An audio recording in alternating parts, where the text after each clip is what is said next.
My name is Matthew Walker. I am a professor of neuroscience and psychology at the University of California, Berkeley, and I am the author of the book, Why We Sleep. We certainly know that a lack of sleep will actually prevent your brain from being able to initially make new memories.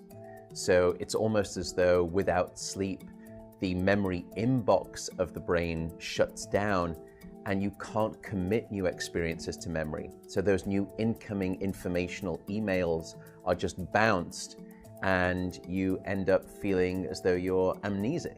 You can't essentially make and create those new memories. We also know that a lack of sleep will lead to an increased development of a toxic protein in the brain that is called beta amyloid, and that is associated with Alzheimer's disease, because it is during deep sleep at night when a sewage system within the brain actually kicks into high gear and it starts to wash away this toxic protein, beta amyloid.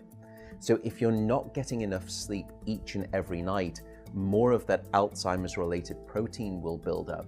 The more protein that builds up, the greater your risk of going on to develop dementia in later life. What are the effects of sleep deprivation on the body? Well, there are many different effects. Firstly, we know that sleep deprivation affects the reproductive system. We know that men who are sleeping just 5 to 6 hours a night have a level of testosterone which is that of someone 10 years their senior. So a lack of sleep will age you by almost a decade in terms of that aspect of virility and wellness. We also know that a lack of sleep impacts your immune system.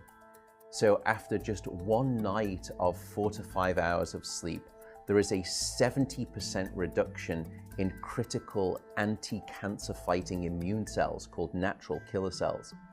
And that's the reason that we know that short sleep duration predicts your risk for developing numerous forms of cancer. And that list currently includes cancer of the bowel, cancer of the prostate, as well as cancer of the breast.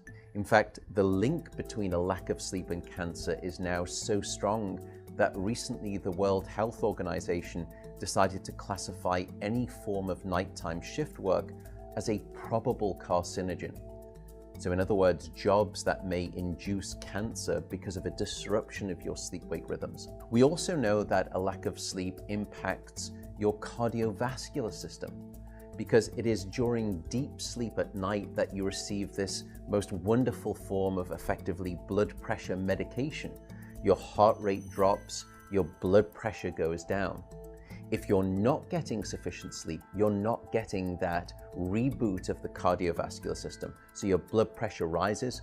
You have, if you're getting 6 hours of sleep or less, a 200% increased risk of having a fatal heart attack or a stroke in your lifetime. There is a global experiment that is performed on 1.6 billion people twice a year, and it's called daylight savings time.